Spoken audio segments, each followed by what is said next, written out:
Y lo otro que este tiempo también para nosotros como matrimonio es muy especial porque nosotros nos convertimos un día 24 de diciembre. De hecho, cumplimos 22 años y un día, por el día, ¿no?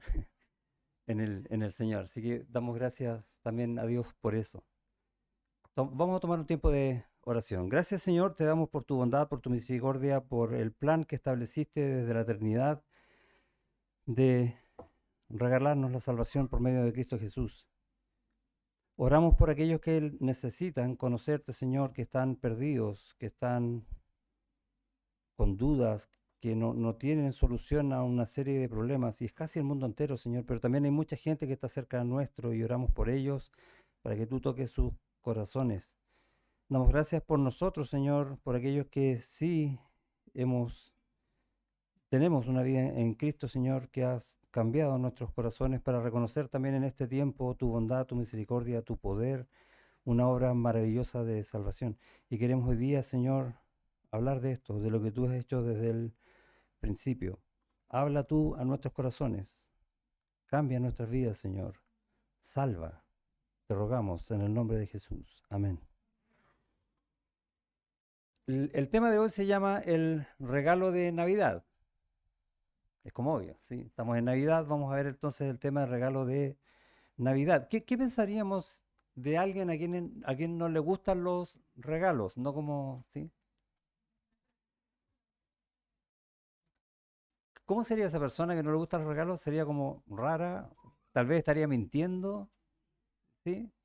El Grinch, no, no es un personaje de película, eh, pero no suena lógico, ¿cierto? Porque al ser humano siempre le interesa tener, y sobre todo, y más si es gratis, porque el ser humano cree que merece muchas cosas.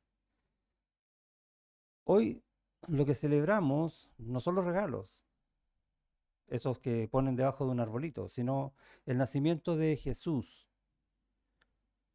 Más allá de que sea realmente o no la fecha, lo que celebramos mundialmente en esta fecha, sí es eso, el nacimiento de Jesús. ¿Y de dónde viene eso? ¿De dónde nosotros conocemos del nacimiento de Jesús? De la Biblia. No hay absolutamente ningún otro texto, ningún otro libro, ningún otro cuento, nada, absolutamente nada, aparte de la Biblia que nos cuente esto.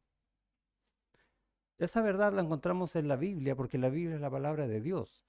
Y entendemos entonces que la Navidad es de Dios. Solo allí se encuentra esta historia. ¿Y qué hace la gente en Navidad? Muchas cosas, ¿sí? Compra regalos, se juntan en familia, algunos momentos muy alegres, otros tienen momentos tristes, pero como decíamos al principio, tiene una connotación de que hay algo distinto dentro si lo comparamos con el resto de las épocas del año. Navidad tiene algo distinto. Les voy a contar una historia. Allá en 1914, Primera Guerra Mundial, habían pasado ya 5 meses de guerra y los soldados alemanes, franceses e ingleses cruzaron las trincheras para intercambiar saludos en Navidad. Hermoso, ¿no? Hicieron un cese del fuego que se les ocurrió a ellos, no fue mandado por ningún superior. E incluso jugaron hasta un partido de fútbol entre bandos contrarios. Esto fue en una localidad que se llama Ypres en Bélgica. ¿Qué pasó después de eso? La guerra duró 4 años más.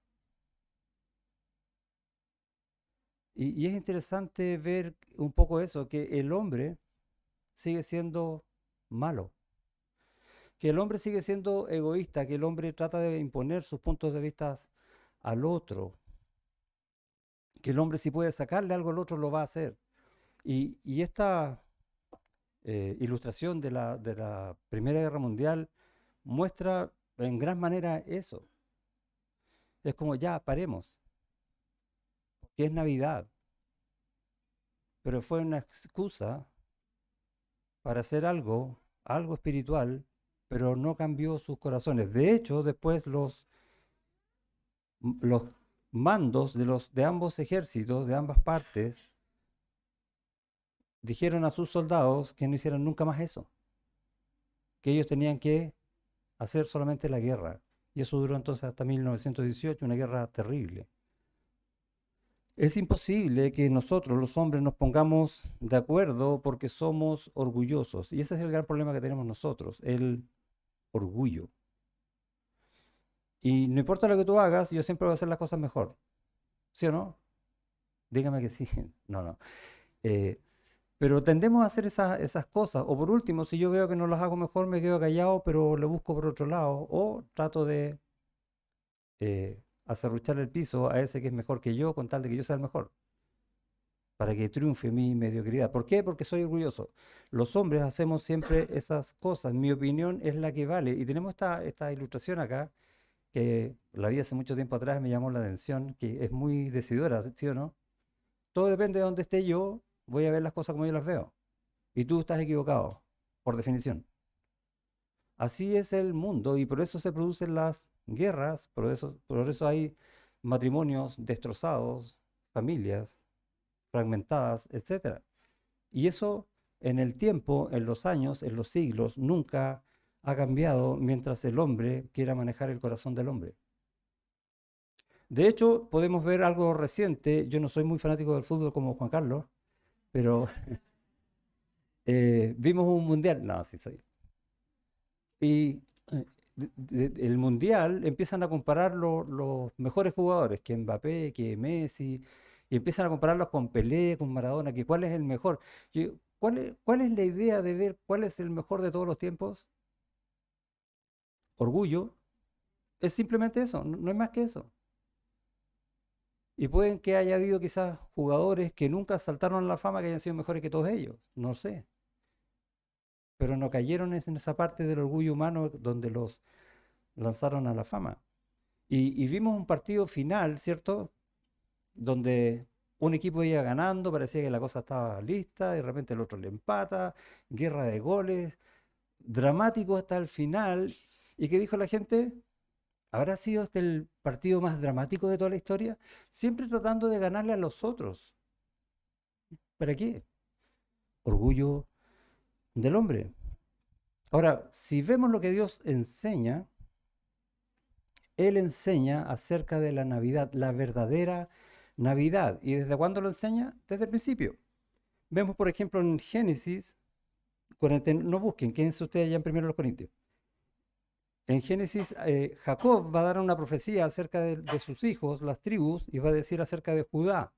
No será quitado el cetro de Judá, hablando del reino que va a durar para siempre, ni el legislador de entre sus pies hasta que venga Silo, y a él se congregarán los pueblos, hasta que venga el Mesías. Eso es lo que está anunciando desde el principio. Dios no se ha quedado callado, lo está anunciando siempre, nos está diciendo todo el tiempo lo que Él está haciendo para solucionar el problema del hombre. ¿Y cómo soluciona el problema del hombre? Dice, a Él se congregarán los pueblos. Todos los que hoy día no se pueden juntar, se van a juntar en ese tiempo en torno al Señor. Ya es una profecía. ¿Y cuándo se cumple? Empieza en Navidad. Entonces tenemos que Dios está diciendo y enseñando desde el principio que viene el Mesías por medio de la tribu de Judá para ser rey y señor de todos. ¿Y cómo va a ser esto? Sí, como les decía, que se van a reunir hoy los que no pueden reunirse por haber desechado a Dios. Y ahí tenemos una clave, entonces, para ver cómo se hace esto. No deseches a Dios. ¿Y qué hace el hombre? Bueno, el hombre vive en guerras de esas guerras de verdad. Tenemos guerras todavía hoy, todo el tiempo hay guerras, guerras comerciales, guerras familiares, lo que tú quieras poner. Siempre tratando de poner el pie encima del hombro, del otro, perdón. Y Dios sigue hablando acerca de esto. En Miqueas, por medio de este profeta, Miqueas en el capítulo 5 va a decir, rodéate ahora de muros, hija de guerreros. Le está hablando a Judá. Nos han sitiado, con vara herirán en la mejilla al juez de Israel. Tonco del Dex de Valer. ¿Sí? Y está hablando del rey Sedequías que va a ser muerto por los babilonios. Y en ese tiempo los asirios estaban atacando a Judá, y estamos en el contexto de los capítulos 36 al 39 de Isaías. Lean esos capítulos, es re interesante lo que está pasando ahí, cómo Dios protege a su pueblo cuando el pueblo en los campos estaba siendo robado por los asirios y en las ciudades estaba siendo sitiado y no tenían cómo salir de ese problema. El panorama era pésimo, malo, un panorama absolutamente desolador, no había hacia dónde mirar y Dios en ese tiempo, y estamos hablando alrededor del año 700 antes de Cristo, 7 siglos antes de Navidad, está anunciando algo realmente extraordinario. ¿Y qué es eso? Y sigue el texto en Miqueas. Pero tú, es interesante, estás rodeada, te van a sitiar, pero tú, Belén Efrata. Efrata es el nombre antiguo de Belén. Pequeña para estar entre las familias de Judá, de ti me saldrá el que será Señor en Israel y sus salidas son desde el principio y desde los días de la eternidad. ¿Qué está diciendo Dios? Que el Mesías viene. El que va a ser Señor de todos va a nacer en Belén. Y está dando más información. Dios nunca se queda callado. ¿Qué está diciendo? Que nos va a dar un Señor. Y los judíos sabían estas cosas. Y vemos, por ejemplo, ya cuando nace Jesús, vienen unos magos a ver al niño y van donde Herodes, ¿sí? Y Herodes pregunta, ¿dónde es esto? Y manda a llamar a sus sabios y le dicen, en Belén de Judea, porque así está escrito por el profeta. Ellos sabían dónde, pero el orgullo de ellos era mayor. Iban a desconocer la obra de Dios, como el mundo también la desconoce hoy. Herodes no solamente la desconoció, sino que pensó que él podía echar abajo la obra de Dios. ¿Cuánto orgullo hay ahí? ¿Y nosotros no hacemos a veces lo mismo? Herodes quiso matar al futuro rey, la matanza de los inocentes. Eso fue alrededor de 2 años después que Jesús había nacido. Terrible. ¿Y qué hacemos nosotros? Lo mismo.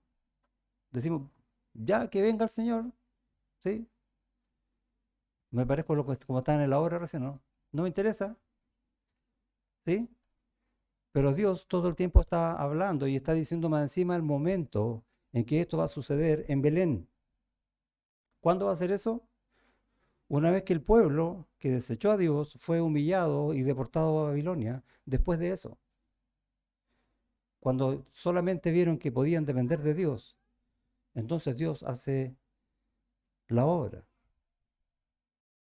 Es como que te estuviera diciendo, como les dijo a ellos y a nosotros, mira, hay algo que quiero que veas. Y sigue hablando, y nos sigue hablando Dios. Dios se revela al hombre exaltando su gloria para que el hombre vea su humillación. Dios es el Dios de gloria, Dios es el que da salvación, Dios es el que puede solucionar el problema del hombre porque Él creó al hombre. Y Él es dueño de nosotros. Y Él es juez de nosotros para su propia gloria. Y nosotros debemos humillarnos ante Él. ¿Qué problema tenemos? Orgullo. ¿Cómo soluciona Dios ese problema? Nos humilla para que quitemos ese orgullo y veamos Belén. ¿Y qué es Belén? ¿Cómo dijo el profeta que era? La más pequeña, ¿se acuerda? Para estar entre las familias de Judá. Era un pueblito, ni siquiera una ciudad. Insignificante. De ahí sale el Mesías, el Rey de todos. El problema de la humanidad sigue siendo el orgullo y niega esa verdad de Dios. ¿Y Dios qué va a hacer contigo? Nos va a humillar. ¿Por qué? ¿Porque Dios es malo? No, porque Dios nos quiere ayudar a pesar de nosotros mismos. Y esa es una gran verdad. Y ese es un regalo, ¿o no? Que a pesar de tu orgullo, Dios quiera ayudarte a salir de esa situación. Es un regalo. ¿Y cómo lo hace? Mostrando su gloria, cumpliendo sus propósitos. Y va a hacer nacer un niño en Belén, cuyos padres eran de Galilea, del norte de Israel, y el niño va a nacer en el sur de Israel. ¿Y cómo hizo eso? Bueno, hubo un censo ordenado por los romanos. Todo está en la mano de Dios para que ellos viajaran y justo naciera ese niño. Y no nació en ningún lugar cómodo, sino en un pesebre, en un establo. No había otro lugar. ¿Se le escapó eso a la mano de Dios? No. ¿Por qué? Porque Dios no quiere mostrarse Él en magnificencia para enseñarnos primeramente la humildad, porque Jesús se humilló y nació en humildad. Gran enseñanza. Pero nosotros no queremos verlo por orgullo y hacemos un pesebre en la casa. Yo me acuerdo cuando chicos a mí me hacían hacer los pesebres en la casa y ponían al niñito Jesús y le llamaban así, el niñito Jesús. ¿Y qué era el niñito Jesús? Una guagua. ¿Y qué hace una guagua? Nada. ¿Y quién lo pone ahí? Yo. Orgullo. Eso es lo que nos enseñan de chicos, pero eso no es lo que enseña la Biblia, es lo que estamos viendo hoy. Dios hace todo, incluyendo detalles, para llevarnos a lo mejor, a lo que es mejor para nosotros, pero insistimos en no verlos. Mira, Dios dice no con ejércitos, ¿sí? Cuando Él viene a este mundo, en la persona del Hijo, no viene con ejércitos, no, no viene con gran pompa, ni tampoco con muchos recursos. Podría haber nacido en Roma, que era la capital del imperio, ¿no? Pero no.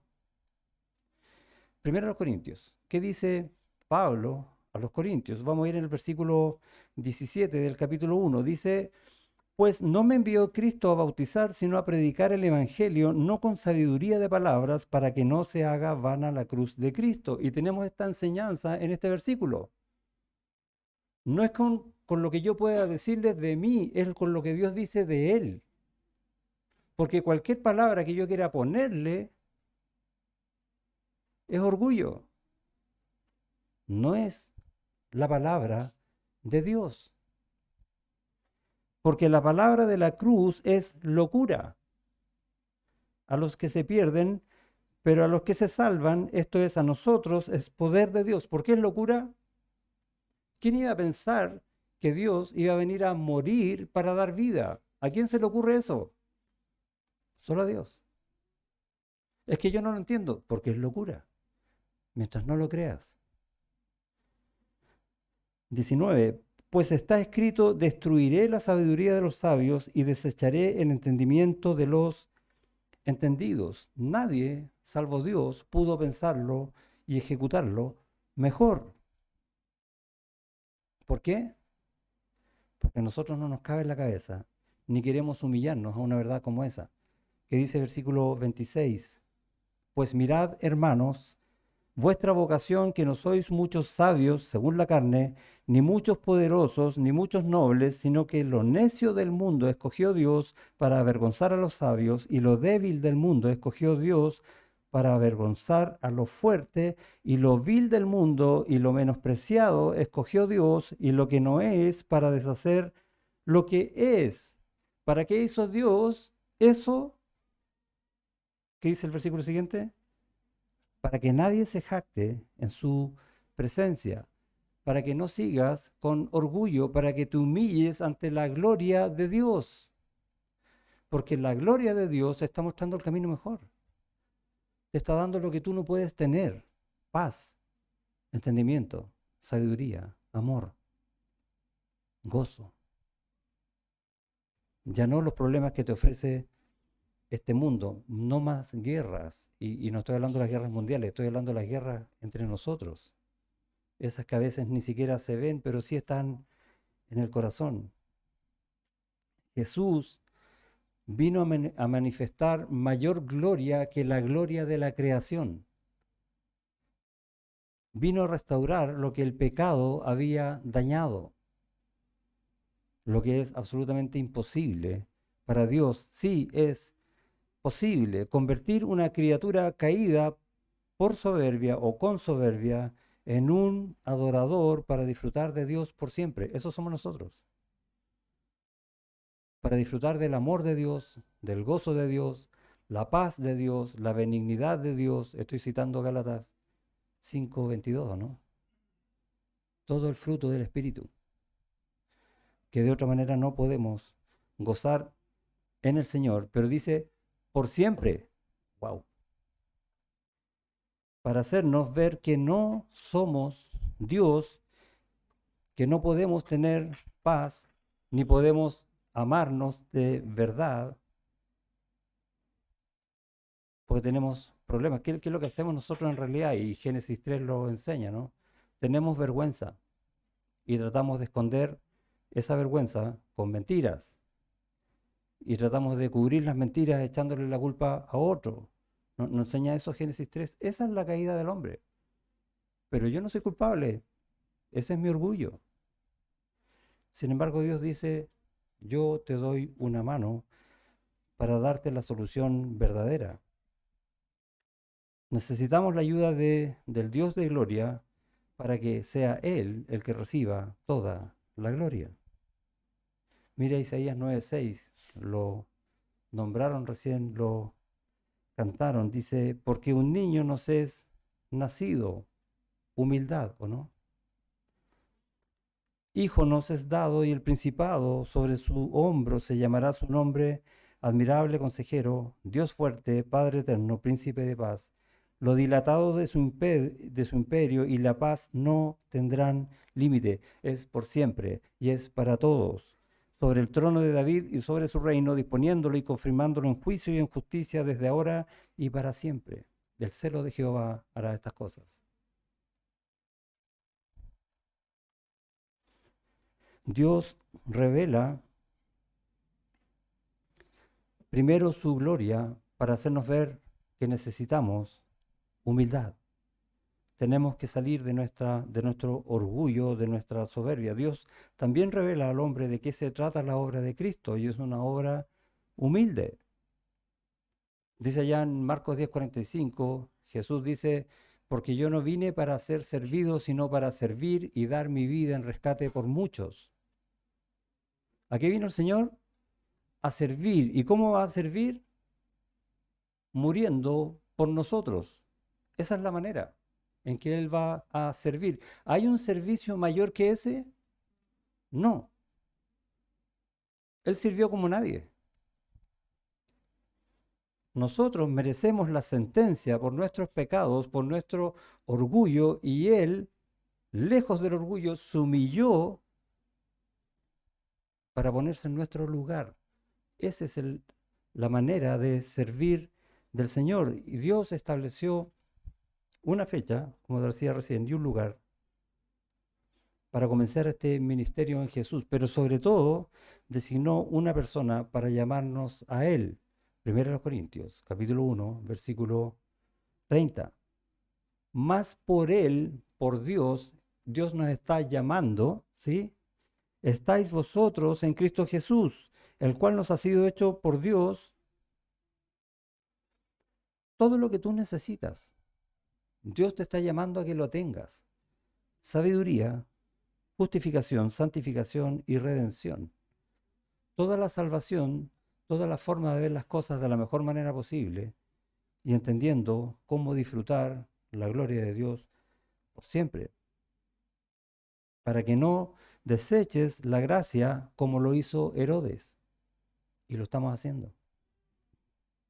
Sino que te humilles y aceptes el regalo de la salvación en Cristo Jesús. Y como dice el versículo 31, para que, como está escrito, si hay algo en tu corazón que te dé gozo, si hay algo en lo que tú te puedas gloriar, gloríate en el Señor, ya no más en ti.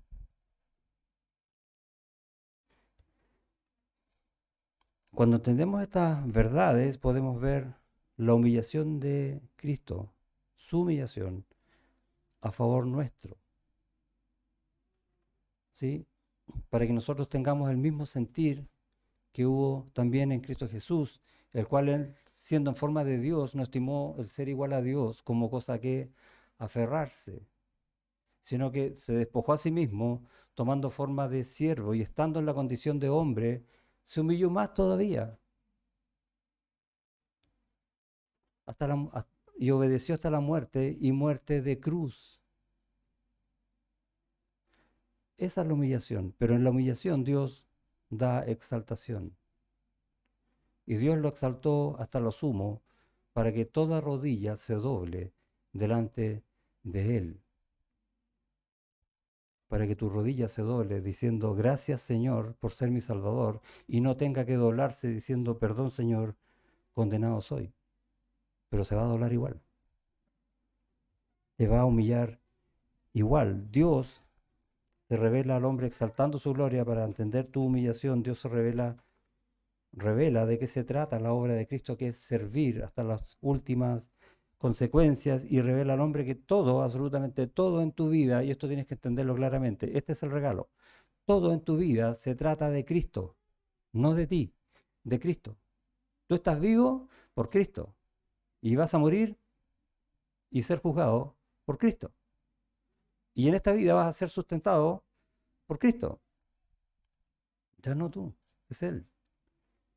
Pero mira cómo lo expresa Dios. ¿Qué decía en Miqueas? Pero tú, Belén Efrata, pequeña para estar entre las familias de Judá, de ti me saldrá el que será Señor en Israel. Él va a ser el Señor de todos, Él va a gobernar todo, Él va a ser el Rey de Reyes. Se trata de Él. Y sus salidas son desde el principio, desde los días de la eternidad. Y Él es Dios, básicamente está diciendo con esas palabras. ¿Cómo, cómo es esto de que es Dios y nació? Muchas veces hablamos, y lo dice la Biblia, de que Jesús es el Hijo de Dios y pensamos que es un hijo que Dios tuvo. O el mundo piensa eso. No, no es eso. El Hijo de Dios es la segunda persona de la Trinidad y tenemos un misterio, una Trinidad que es el ser de Dios compuesto en tres personas que son Dios, Padre, Hijo y Espíritu Santo. Y la segunda persona es el Hijo. Y este Hijo, que es Dios, puede nacer. Y tenemos un dilema porque Dios es. Dios no se crea, Dios no nace. Pero ¿qué dice el profeta? De ti me saldrá el que será Señor de Israel. Va a nacer. ¿Y qué dice Juan, capítulo 1, versículo 14? Y aquel verbo, hablando de el Hijo de Dios, la segunda persona de la Trinidad, Dios, fue hecho carne, tomó un cuerpo humano. Eso es el nacimiento. Que a la naturaleza divina se le agrega ahora una naturaleza humana sin pecado. Y vimos su gloria, gloria como del unigénito, lleno de gracia y de verdad. Ese es el gran misterio. Entonces, Dios no nació.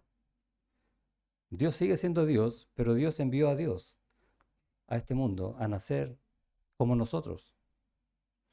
Y es lo que dice Isaías 9, porque un niño nos es nacido. Ahí tenemos Miqueas en Belén, ¿sí? Y tenemos también el pasaje en Isaías cuando dice, por tanto el Señor mismo os dará señal, ¿sí? He aquí la Virgen concebirá y dará a luz un hijo y será su nombre, se llamará su nombre Emanuel, que traducido es Dios con nosotros. ¿Sabes cómo me gusta traducirlo a mí? Dios por nosotros, porque ese es Él, ese es Cristo. Un niño nos es nacido, hijo nos es dado y el principado sobre su nombre. El principado sobre su nombre es Señor. Y se llamará su nombre. ¿Cuál es el nombre de Dios? Y acá lo define. admirable consejero. Dios fuerte. Este que nació es Dios, nunca dejó de ser Dios. Padre eterno y príncipe de paz. Es el que da la paz. ¿Qué celebramos en Navidad? ¿Un árbol? ¿Regalos? ¿Estar con la familia? Estar con la familia es lindo. A mí me gusta. ¿Mostrarnos amor unos con otros? Sí, está bien. ¿Pero es eso lo que celebramos en Navidad? ¿O eso lo podemos hacer cualquier otro día del año? ¿Tenemos que esperar Navidad para abrazarnos? Pero lo hacemos. ¿Por qué? Porque nuestro orgullo deja la obra de Dios de lado. Y usamos Navidad para eso. Pero Navidad no es eso.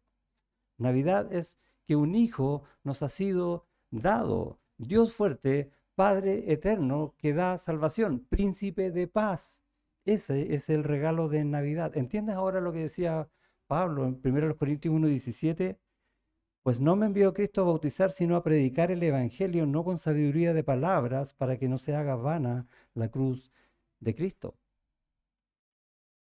A esa obra de Dios yo no puedo agregar nada, es lo que está diciendo Pablo. No quiero agregar nada porque es sublime, es hermosa, es el mejor regalo que el hombre puede tener siempre. Dios es Dios y envió a Dios a este mundo. Lo dio. Porque de tal manera amó Dios al mundo que ha dado a su Hijo unigénito para que todo aquel que en él cree no se pierda, mas tenga vida eterna. Ese es el regalo. Porque no vino para juzgar al mundo, sino para que el mundo sea salvo por él. Él es más grande que todos, porque es Dios. Y el que es Dios nos hizo el más grande y sublime acto de amor en toda la historia de la humanidad. Y ahora no estoy hablando del pesebre, estoy hablando de la cruz. Porque para eso vino el mundo, para morir en esa cruz, para pagar el precio de nuestros pecados, para poder eliminar ese orgullo que hay todavía en tu corazón. ¿Crees eso? Yo pensaba en la madera. Vino a nacer en un pesebre de madera para morir en una cruz de madera. Pero no es la madera, es quien estaba en el pesebre, el mismo que está en esa cruz y el mismo que quiere estar en tu corazón hoy. Esa es la Navidad, ese es el regalo de Navidad. ¿Quieres ese regalo en tu corazón? Oramos. Señor, te damos gracias por tan hermoso, precioso, gran, impensable regalo que nos has dado. Ayúdanos, Señor, a no dejar de considerarlo. Ayúdanos, Señor, a valorarlo en lo que a veces ni siquiera alcanzamos a ver cuánto puede ser. Porque es infinito, porque es eterno, porque es un regalo que cambia nuestras vidas destrozadas, nuestras vidas orgullosas, nuestras vidas que no van a ninguna parte, por algo que es inmenso, que es en Cristo, que es eterna, lleno de amor, lleno de gozo para siempre. Ayúdanos, Señor, a aceptar ese regalo como es, no agregando nada que podamos nosotros poner como Pablo enseña allá en la carta a los Corintios. Ayúdanos a reconocer que somos necios, que no somos sabios, que necesitamos de ti, que necesitamos este regalo para poder vivir de verdad, amar con el verdadero amor y tener esa paz que solamente tú das. Obra en el corazón de aquellos que necesitan este regalo, porque nosotros lo necesitamos siempre. En el nombre de Jesús. Amén.